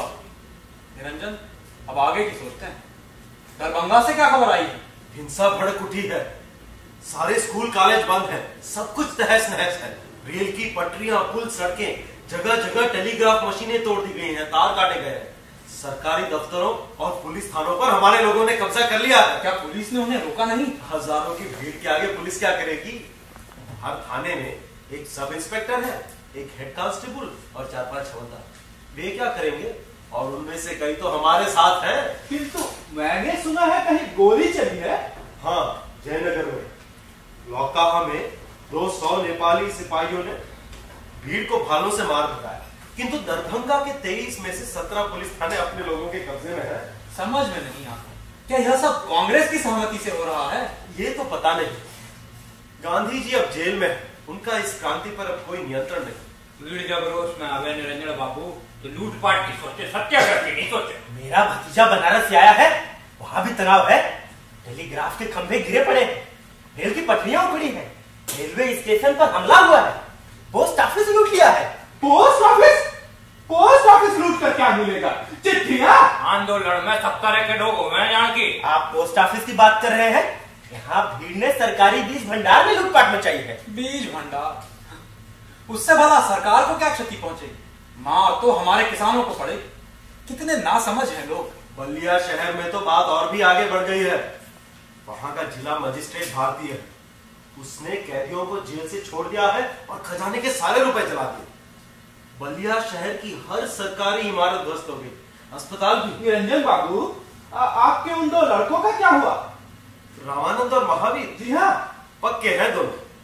जैसे ही हमारा धमाका होगा, हर टेलीग्राफ ऑफिस के आसपास के तार कट जाएंगे, सारे पटना पर असर पड़ेगा। पूरा भरोसा है उन पर। अब तो सब हनुमान जी की कृपा है प्रोफेसर साहब, लगता है क्रांति आई है। हिंसा से हिंसा भड़कती है। तो भड़कने दो निरंजन बाबू, बुरा क्या है? बस अपने लोगों को मत मारो। 1857 की बहुत कहानियां सुनी है मैंने, लगता है वैसी उतल पुतल होने वाली है। क्या पता सरकार ही गिर जाए। अब तो जापानी भी आगे बढ़ रहे हैं, गोरों के अंतिम दिन आ गए। कुछ लोगों को यही लगता है, तभी तो आज स्टेशन पर 2 गोरों पर हमला हुआ। फौजी थे। अब तो सूरज के दिन आए प्रोफेसर साहब। निरंजन बाबू, सुनाइए अपना कोई कांग्रेस वाला गीत। हम समय से पहले एक दूसरे को बधाई दे रहे हैं प्रभु दयाल। यह तो मात्र एक धमाका है, इससे क्या होगा? ऐसे कई और धमाके होने होंगे देश भर में, और हर धमाके से प्रशासन की एक और ईंट हिल जाए। आप तो बड़े समझदार हो प्रोफेसर साहब, किंतु हम सब तो गीत गाएंगे। हो जाने दो विश्वजीत, मुझे ऐसी भावुकता ओछी लगती है। किंतु तुम अकेले नहीं हो विश्वजीत। ठीक कहा निरंजन बाबू। जय हिंद, जय हिंद, जय हिंद।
डिशों का इंतजाम कर दिया है, बस आते ही होंगे। मैंने सोचा एक में सारा सामान नहीं आएगा।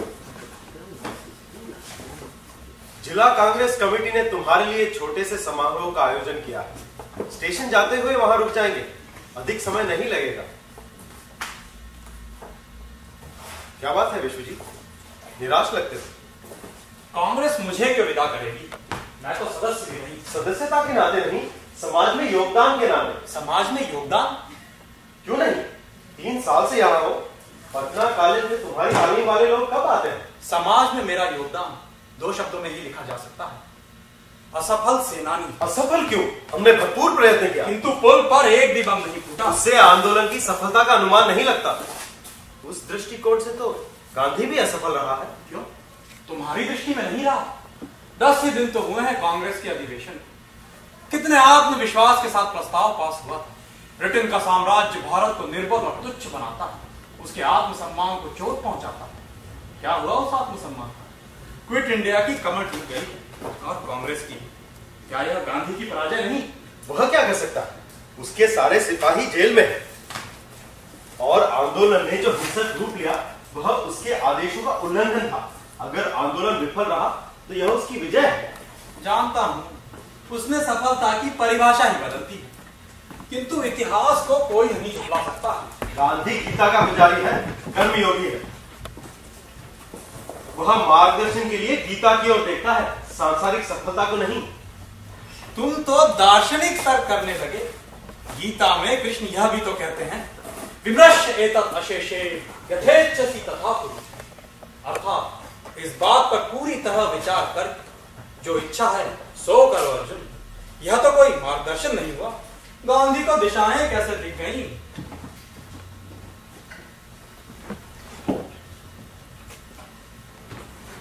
तुम क्या सोचते हो?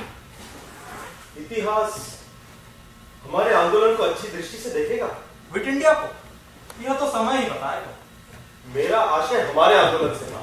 निश्चिंत रहो, हमारे तुच्छ प्रयासों को इतिहास तत्परता से भूल जाएगा। हमारी पराजय उसकी दराजों में कहीं खो जाएगी। मुझे असफलता का अधिक दुख नहीं। दुख है तो इस बात का कि एक भी बम नहीं फूटा। अब अगर जेल भी जाऊं तो क्या करूंगा? अगर पुल का एक पाया भी टूट जाता तो घर से जेल जाता। शहादत का शौक है तुम्हें? क्यों नहीं, भगत सिंह जैसे। पानी से गीत बनते हैं, युद्ध नहीं जीते जाते। घरों की दीवारों पर लटकाने के लिए कैलेंडर और बच्चों को पढ़ाने के लिए प्रेरणा भरी कहानियां, बस। ये तो तुम गांधी की भाषा में बोल रहे हो। इस हद तक उससे सहमत हूं, किंतु मैं गांधी की लड़ाई में सिपाही नहीं बनना चाहता। अगर उसमें नेतृत्व की क्षमता है तो सिपाही बनने में क्या आपत्ति हो सकती है? मैं गांधीवाद में अपनी पहचान नहीं खोना चाहता। तुमने कई आंदोलनों में हिस्सा लिया, दर्जनों बार लाठियां खाई, बता सकते हो क्यों? सिर्फ इसलिए कि गांधी के आंदोलन में गिरफ्तार लोगों की संख्या में एक और अंक जुड़ जाए। तुम स्वतंत्रता सेनानी नहीं, क्योंकि तुम्हारे मन में विचार और संवेदना की जगह सिर्फ जोश है। तुम शहीद भी नहीं, क्योंकि इतिहास तुम्हारा नाम तक नहीं जानता। तुम एक मोहरे हो, गांधी की 10 लाख की गिनती में इकाई। क्या है तुम्हारी पहचान? हर लड़ाई में कुछ लोगों को घुलना पड़ता है। विजय का श्रेय हर एक सिपाही को तो नहीं दिया जाता। और अगर घुलना ही है तो गांधी के ही व्यक्तित्व में घुल जाओ। उससे अधिक इस दानवीरता का पात्र और कौन हो सकता है?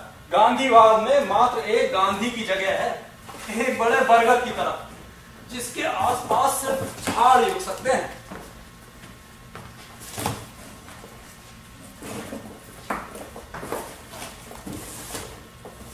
अच्छा है तुम वापस विदेश जा रहे थे। तुम्हें व्यक्तिगत स्वतंत्रता चाहिए, सामाजिक गठबंधनों से दूर, सामूहिक मनोरथ स्थिति से परे। पश्चिम के देशों से ही तुम्हारी विचारधारा का सामंजस्य है। नहीं, तुम गलत समझ रहे हो निरंजन। तुम्हारी भारत में रुचि कलाकार की सी है। तुम्हारा भारत कला की अनोखी नुमाइश है, किंतु हमारे लिए यह प्रदर्शनी नहीं, अजायब घर नहीं, सिर्फ घर है जिसमें रहा जाता है, सोया जाता है, जिससे प्रेम और घृणा की जाती है, जिसे सहूलियत और आवश्यकता के अनुसार तोड़ा और बनाया जाता है, बदला जाता है। शीशे के पीछे निर्विकार नहीं रखा जाता। मुझ में भी तुम्हारी भारतीयता है निरंजन। तुम जिन चित्रों को दीवारों पर सजाते हो उनमें हमें अपने चेहरे दिखते हैं। तुम नहीं समझोगे विश्वजीत। यह तो मीठा करो प्रोफेसर साहब जी, हमें तो अभी अभी खबर मिली आप जा रहे हो। नमस्कार। बस भागे भागे आए। अरे ठीक मौके पर आए हो सेठ जी। जी मौका तो हम कभी हाथ से नहीं जाने देते जी, आगे भगवान की मर्जी। जब तक वह राके चैन से रहो, फिर उसी का नाम लेके स्वर्ग सिधार। बस दोनों महीने बाबा आप भी खाओ। माफ कीजिए, सब कुछ अस्त व्यस्त है। मिठाई तो आने वालों को खिलाई जाती है सेठ जी। क्या आप प्रोफेसर साहब के जाने का जश्न मना रहे हो? कैसी बात करो हो बब्बू, इनके जाने से तो सारे पटना में कमी रह जाएगी। जश्न तो हमारे भाईचारे का मन रहा है। 11 साल हुए जानकी ने हमारे साथ बेर ले लिया। मैंने बहुत अनसुना किया, छोटा भाई है, बेटे की तरह है। आज 11 साल बाद फिर हमसे गले लग गया। इससे बड़ा सुख और क्या मिल सके हमें। बधाई हो सेठ जी, यह तो खुशखबरी लाए हो। ये सब आपकी कृपा है प्रोफेसर साहब। इस बम बारूद के झमेले ने बहुत मिटाया जानकी का बैर। पिताजी ने जमीन छोड़ी थी, जानकी उस पे मेरा हक मानने को तैयार हो गया और जमीन छोड़ रहा। 11 साल तक नहीं मानना, आज मान गया। कैसे मान गया? सुबह सुबह की बात है, जानकी तेरा ना समझ, आगे पीछे की नहीं सोचे। बनवारी लाल सिंह ने उसको पर्ची दी थी बना के, सब लिखा था एल्यूमिनियम, जस्ता, नाइट। अब जानकी को चाहिए था पर्ची संभाल के रखे, अपने ही कुर्ते में ठूस ले, पर पर्ची उसने दी स्टाफ को, कहा माल निकालो। अब उसके पास पुराने आदमी तो है नहीं, नए आदमी का क्या भरोसा। कुछ हुआ क्या? अजी होना क्या था, पुलिस आ गई दुकान पे, गल्ला खोला और सामने पड़ी थी पर्ची, सब लिखा था एल्यूमिनियम, जस्ता, नाइट। अरे आपने मुझे बताया नहीं। अब क्या बताएं किसी को प्रोफेसर साहब, आप तो जा रहे हो विलायत, आपको पटना की भागम भागी से क्या लेना देना। वैसे जानकी को कुछ होगा ने, आखिर मैं भी हूँ, बाप की तरह मानना है मुझे। आप क्या करोगे? अरे कर भी दिया प्रोफेसर साहब, कर भी दिया। अपने भाई के मामले में देरी क्या, बस एक खून घुमाया डिप्टी कमिश्नर को और समझाया कि गले में पर्ची तो कोई भी रख सके है, स्टाफ भी रख सके है। तो जानकी प्रसाद किसी दिक्कत में नहीं है? कैसी दिक्कत, उसके घर से आया, गले मिल रहा था, जमीन की बातें कर रहा था, फूट फूट के रो रहा था। 11 साल की फूट मिट गई जी, 11 साल की फूट। लो तो पर्ची कहाँ है? वो तो पुलिस के पास है, लेकिन आप चिंता मत करो, आपका नाम किसी की जुबान पे नहीं आवेगा। बस आप ये बता दो कि ये वो बनवारी लाल सिंह का, इसकी चिंता अमन है। बनवारी को तो हफ्ते भर से किसी ने नहीं देखा सेठ जी। उस रात वह पुल पर गया, फिर वापस नहीं आया। पुल पर तो वह रात 10 बजे तक जा चुका था, पुलिस के वहां पहुंचने से पहले। जैसे भी हो बस उसको ढूंढ निकालो। मैं थोड़ा समझा दूं कि पुलिस पूछताछ करे तो क्या करना चाहिए और क्या नहीं। और यह भी तो पूछना है उससे कि बम उस रात क्यों नहीं फटे। देख प्रभु, बम की बात मुंह पे मतलब, प्रोफेसर साहब बिलाट जा रहे हैं, इन्हें कैंप से जाने दो, बम बार उसका भूल जा। ठीक जी समझा, किंतु फिर भी मन नहीं मानता। आखिर इतनी मेहनत की थी हमने, कुछ तो होना चाहिए था। क्या होना था? पुरानी बात पटना कॉलेज से आपके जाने की मंजूरी मिल गई प्रोफेसर साहब? मैंने इस्तीफा दे दिया, कम्युनिस्टों का जोर बढ़ रहा, माहौल अच्छा नहीं। बहुत अच्छा किया जी, आजकल पटना में भले आदमियों के रहने की जगह नहीं रह गई। माफ करना निरंजन बाबू, पर मन की बात कह रही है, कांग्रेस में भी गुंडे भर गए। विलायत में दूसरी नौकरी लगी है क्या? एक दो जगह प्रयास कर रहा हूँ, अभी तो दिल्ली जा रहा हूँ। तो विलायत कब जाओगे? अभी कुछ पक्का नहीं। दिल्ली में भाई साहब है, उन्होंने चिट्ठी भेजी है कि आ जा। चिट्ठी तो परसों भेजी, किंतु कल ही मिली। आजकल डाक वाले भी चोर हैं। ऐसी बात नहीं है प्रभुदयाल, आंदोलन में पोस्ट ऑफिस पर हमला जो हुआ था, रेल पटरियां भी तो उखड़ी हुई थी। चलो जो हुआ सो हुआ, अभी हम आपसे विदा लेंगे प्रोफेसर साहब, आपके बहुत आभारी हैं। दिल्ली से हो सके तो चिट्ठी भेजिए। वैसे कुछ ठीक नहीं लगा प्रोफेसर साहब, इतनी जल्दी में छोड़कर जा रहे हैं। हमें अंदेशा होता तो बड़ी धूमधाम से विदाई देते जी आप। अरे नहीं, मुझे अधिक धूमधाम पसंद नहीं। जी आप तो सज्जन व्यक्ति हो, जहाँ रहेंगे उज्जवल रहेंगे। कहे तो फोन कर दे आपके भाई साहब को दिल्ली में, कोई आ जाएगा स्टेशन पे लेने। ऐसे खबर कीजिएगा सेठ जी, फोन और टेलीग्राफ के तार तो कटे हैं, रामानंद और महावीर ने काटे थे। ओह चलो ये काम तो अच्छा हो गया। वैसे क्या हुआ उन तारों का? हमारे पास भिजवा दीजिए दुकान पे, बिक जाएंगे और किसी को खबर तक नहीं होगी। वाह सेठ जी, क्या दिमाग में उल्टी सीधी बात है? मतलब पुरानी तारों में को मुनाफा हो है। अबे थोड़ा बहुत बन पड़ा जिला कांग्रेस कमेटी को दे देंगे। हमें ऐसे चंदे नहीं चाहिए सेठ जी। रुपये का रंग तो एक ही होता है बाबू। गांधी जी तो बाजार से भी रुपया ले गए, बिल्डा से भी। क्यों प्रोफेसर साहब? वैसे अब देर हो चुकी है। सारी टेलीग्राफ की तारें पुलिस के पास है। पुलिस? हाँ, और रामानंद और महावीर पकड़े गए कल ही। जेल में है? काटी हुई तार बेचने की कोशिश कर रहे थे, पकड़े गए। कैसे कैसे मूर्ख बनाया भगवान ने। आपने मुझे बताया क्यों नहीं? पुलिस पूछताछ करेगी। आप बिल्कुल चिंता मत कीजिए, दोनों कांग्रेस के आदमी हैं। पुलिस तो कांग्रेस का ही काम मानेगी इसे। पर मुझे भरोसा नहीं आजकल के छोकरों। मैं भी डिप्टी कमिश्नर के बंगले पे जाता हूँ, मामला समझ जाए तो ही अच्छा है। चलिए प्रोफेसर साहब, आपकी भी जान पहचान कराते हैं। बात आगे बढ़ी तो जान पहचान अच्छी रह गई, और फिर वहां से आप दिल्ली भी फोन कर लीजिए। इन अफसरों के पास तो हमेशा कोई ना कोई हिसाब रहता है। नहीं, उसकी कोई जरूरत नहीं।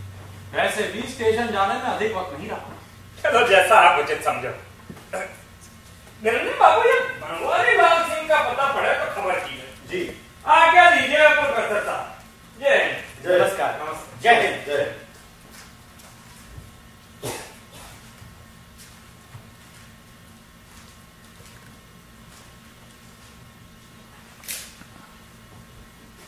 तुम क्या सोचते हो? पुलिस को जानकी प्रसाद की दुकान पर किसने भिजवाया होगा? किशोरी लाल ने? हो सकता है, मुझे तो किसी पर भरोसा नहीं रह गया है। ऐसे लोगों की सहायता कांग्रेस के लिए विष का घूंट है, हमारे लिए भी। समझ नहीं पाता मैं किससे अधिक घबराता हूं, हमारी गुलामी से या हमारी स्वतंत्रता से? तुम क्या समझते हो, हम कभी स्वतंत्र होंगे? इस समय विश्व में कई परिवर्तनों के आसार दिखते हैं। लेबर पार्टी कांग्रेस की हिमायत है। अगर युद्ध के बाद लेबर की सरकार बनी तो आजादी लगभग निश्चित है। युद्ध के बाद विपक्षी सरकार कैसे बन सकती है? ना भी बने, किंतु परिस्थितियों का विस्तार ब्रिटेन के चुनाव और गांधी के सत्याग्रह से कहीं अधिक है। ब्रिटेन तो भारत छोड़ेगा ही, गांधी के कारण या गांधी के बावजूद। किंतु मैं सोचता हूं, क्या हम यह सब कुछ संभाल पाएंगे? पता नहीं, घोरों की आदत सी पड़ गई। वायसराय के शानदार महल में क्या एक भारतीय रहेगा? क्या वहां के माली और बावर्ची उसका हुक्म मानेंगे? क्या वह अपनी धोती बाहर लान पर सुखाने डाल देगा? लोग क्या कहेंगे? मैंने लगभग निश्चय कर लिया है, इस बार मैं सदा के लिए विदेश जा रहा हूं, वापस नहीं आऊंगा। तुम क्या करो? जब तक आंदोलन जारी है, भले ही नाम मात्र का, कुछ ना कुछ करूंगा। फिर आगे जो जिला कांग्रेस कमेटी कहेगी। स्वतंत्रता के बाद आम चुनाव हो सकता है उसमें कुछ बन जाओ। हो सकता है कांग्रेस में बड़ी भगदड़ मचेगी टिकट पाने के लिए। जिसने अंग्रेज सरकार के विरुद्ध 2 नारे लगा दिए वही जाएगा अपना मेहनताना मांगने। पता नहीं मेरे हाथ कुछ लगेगा या नहीं। हो सकता है कांग्रेस में मेरी अच्छी स्थिति। हो सकता है सरकार स्वतंत्रता सेनानियों को कुछ इनाम, कोई मासिक भत्ता दे। आखिर कांग्रेस की सरकार हो और भत्ता पाने वाले ज्यादातर कांग्रेस ही हों। उसके लिए शायद जेल जाना पड़ता है। जब तक जेल न हुआ तुम्हारा योगदान खरा नहीं होता। तो एक बार जेल भी हुआ हो। इसी पुल वाले मामले में हुआ था, पर अब तो लगता है किशोरी लाल सब कुछ संभाल लेगा। और जब बम फटा ही नहीं तो गुनाह कैसा? सिर्फ रामानंद और महावीर ने ही तार काटे, ये भी कांग्रेस के नाम पर। बनवारी, तुम 1 हफ्ते से तुम्हारी तलाश कर रहे हैं। और कोई तो नहीं है प्रोफेसर साहब? कोई पुलिस का आदमी? नहीं, कोई नहीं। किंतु तुम कहां थे?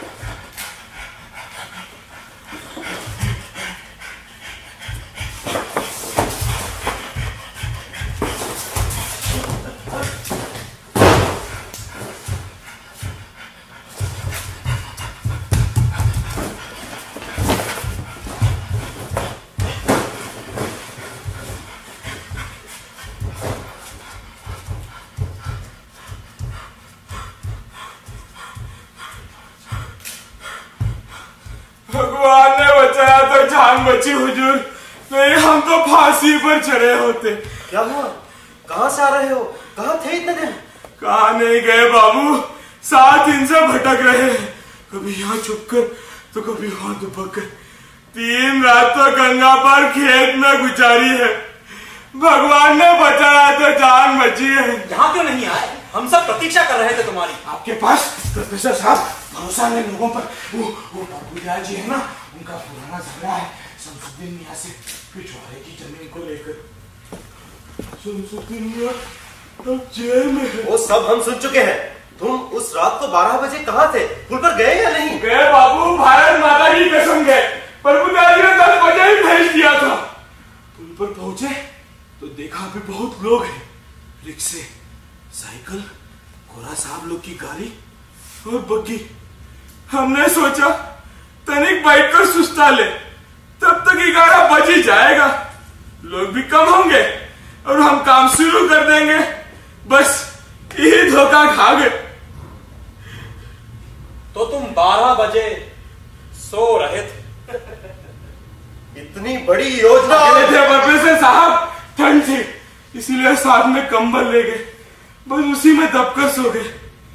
ऐसी नींद आती है गंगा मैया की गोदी में। गंगा मैया का नाम लेते हैं। और उठे तो भोर हो रही थी, गंगा पर उजाला था, सब कुछ शांत था, सुख से था, प्रेम से था। ऐसे में काहे का बम फोड़े?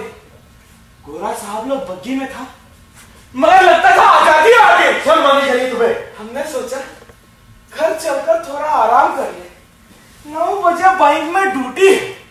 पर घर पहुंचे तो देखा पुलिस खड़ी है। पुलिस को खबर किसने दी? और कहां से खबर होगी साहब, हमने पहले ही कह दिया था मुसलमानों लोगों को ऐसे काम में मत घुसा।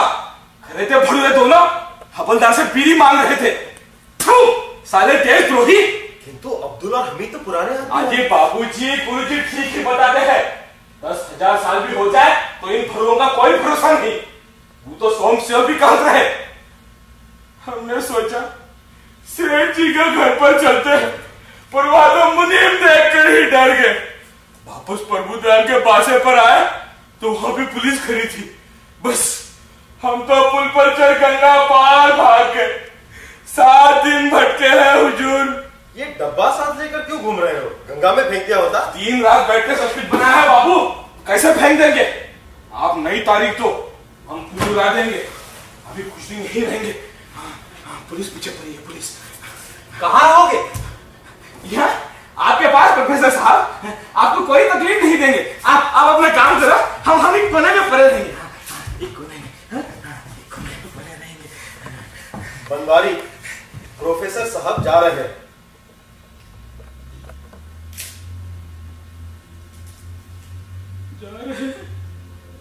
कहाँ जा रहे हैं? अभी कैसे जा सकते हैं? अभी तो पुल पर। हमारा आंदोलन विफल रहा बनवारी, अब तुम वापस काम पर जाओ।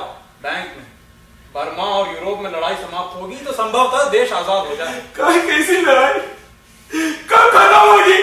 हम कहाँ जाएंगे साहब, हम कहाँ जाएंगे?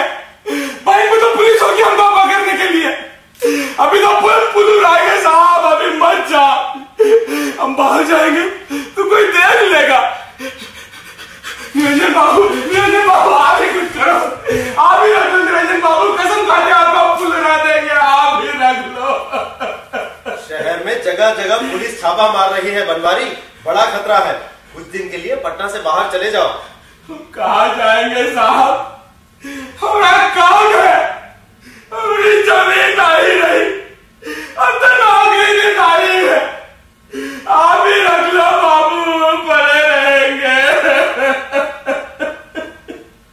कांग्रेस से बोलो हमें जब तक में चपरासी बना ले तब तक नहीं डूबे रहेंगे। कांग्रेस में तो कठिन है, तुम जानते हो कांग्रेस हिंसा की समर्थक नहीं है। आप तो कांग्रेस में हो। मैं अपने बलबूते पर कुछ नहीं कर सकता, कहीं चले जाओ बनवारी। हाँ, कुछ पैसों का इंतजाम मैं कर सकता हूँ। 1-2 महीने में जब मामला ठंडा पड़ जाएगा तो वापस आ जाना। किशोरी लाल जी तुम्हें कोई नौकरी दिलवा देंगे।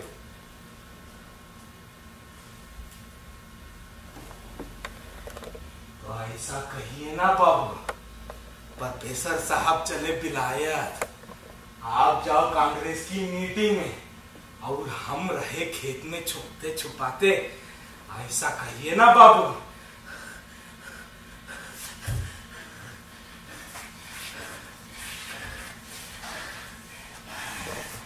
हम सब समझ गए बाबू, हम सब समझ गए। बनवारी क्या कर रहे हो? प्रोफेसर साहब आपको बहुत मानते हैं, अब भी मानते हैं, इसलिए आप पर वार नहीं बनवारी निरंजन बाबू, हम तो बांध नहीं सके, गंगा मैया ने फुसला दिया था। हैं? गंगा मैया ने फुसला दिया। बनवारी तुम उत्तेजना में होश को बैठे हो। आप बैठो बाबू, बैठो इधर, बैठो इधर, बक्सा में बैठो, बैठो, आओ, आओ, बैठो, बैठो, बैठो, आओ, बैठो, नीचे, बक्सा नीचे, बैठो, ऐसे, ऐसे, उठा बाबू, बक्सा उठा, सेठ जी की दुकान का माल होगा, अच्छा ही होगा, ला, ला, ला, बांधो, बांधो, इधर, बक्सा से बांधो, बांधो, निरंजन बाबू, हमारा मन में चुड़ैल नाच रही है। बांधो, बांधो, बांधो, बांधो। माफ करो प्रोफेसर साहब, आपको बहुत मानते हैं, इसलिए मुंह पर कपड़ा नहीं बांधेंगे। आप चीखो, चिल्लाओ, तो हो सकता है कोई आ जाए। हाँ आया तो आपकी किस्मत। करो या मरो, करो या मरो। गांधी बाबा यही कर रहे ना, यही कर रहे ना, करो या मरो। ठीक से बांधो बाबू, ठीक से बांधो, सबको ठीक से बांधो। लट्टन साहब यही करता था, अच्छा था, चाहे गोरा ही हो, सब गोरा सब लट्टन साहब जैसा होगा, तो सुराजा कहाँ करेंगे? जमीन में सही, नौकरी जल्दी, और जमीन नहीं तो किसे बटवा दीजिए, उतना गोरा साहब नहीं। बैठो, आप भी बैठो, बैठो।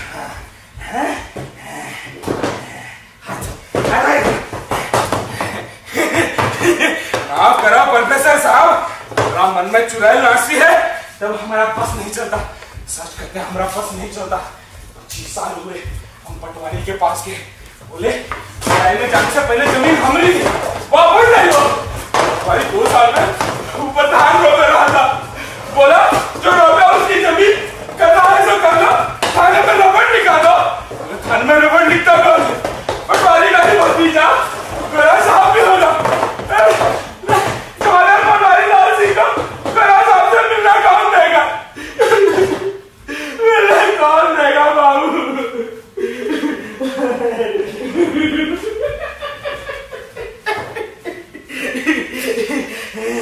देख लेते हैं बाबू, ठीक से बांधो कि नहीं। ये कांग्रेसियों का काम भरोसा तो सिराज होगा, हम तो जेल में होंगे। आप दोनों की किस्मत आप जाने। 30 बम है, 3 रात बैठकर बनाए, पता नहीं कितना बड़ा धमाका होगा।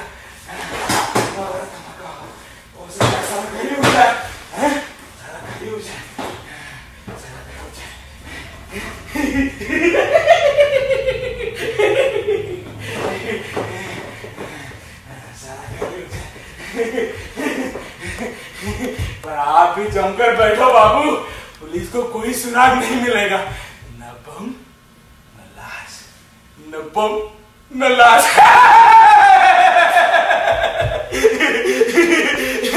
रंजन बाबू, हमारा मन में चुड़ैल नाच रही है, चुड़ैल।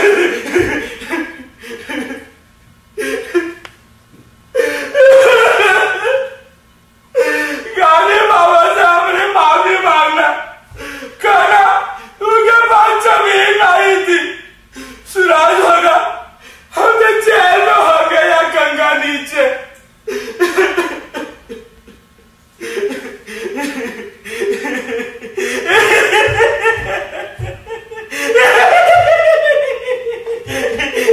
प्रोफेसर साहब 1 मिनट, बस 1 मिनट की बात है बाबू, जमकर 1 मिनट।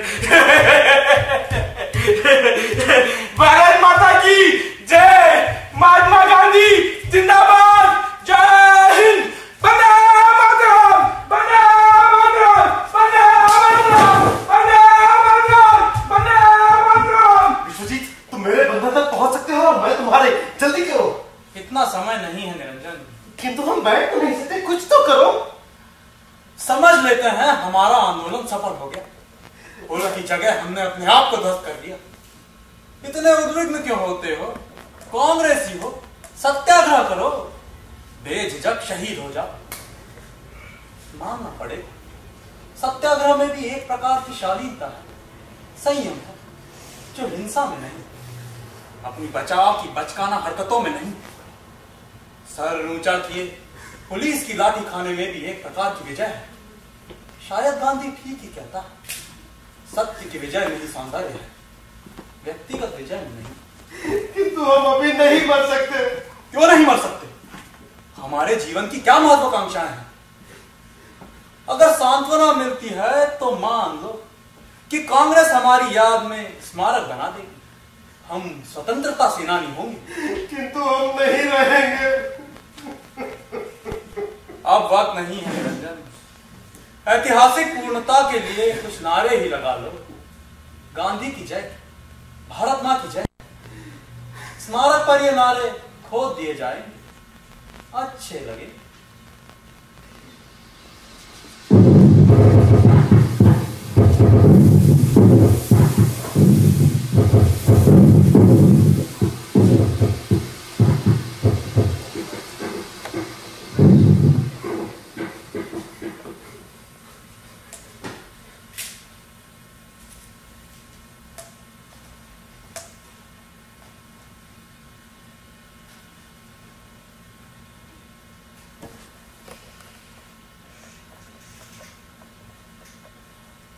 आंखें खोलो निरंजन, हमारी शहादत का मौका निकल गया। यही वे बम है जो ब्रिटेन के साम्राज्य को उखाड़ फेंकने वाले।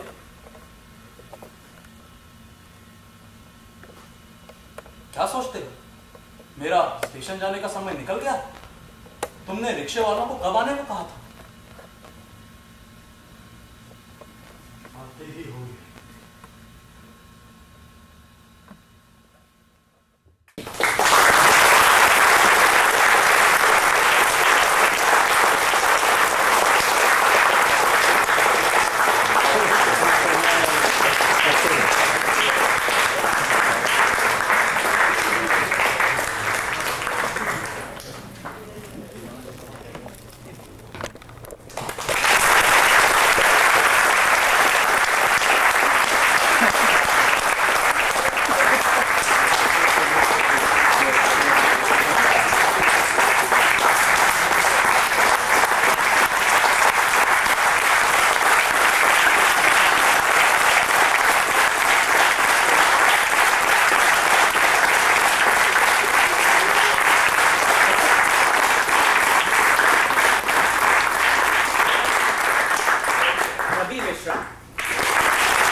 First of all, our sets manager and our manager of props, the stage and a million little things, Bharati Ramavarjuna.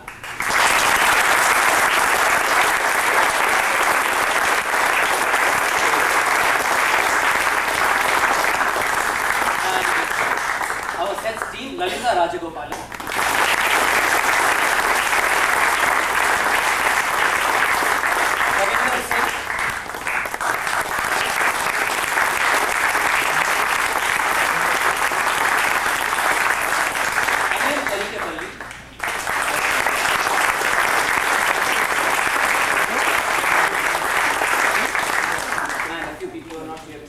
Krishnan, Ruchi Tandon, Rajaram Achyutanarayan.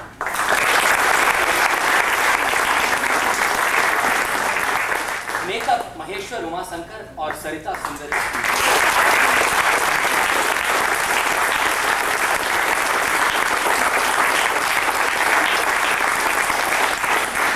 Publicity and sales Sharwari Dikshit, she is not here.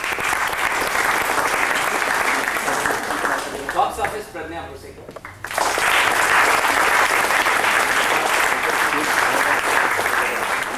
और दो लोग जो आपके पीछे बैठते हैं, lights पर संजय राजगोपालन,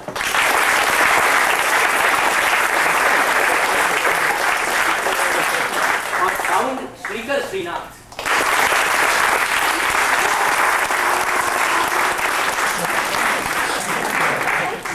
नाटक के लेखक निर्देशक सुजीत सराफ।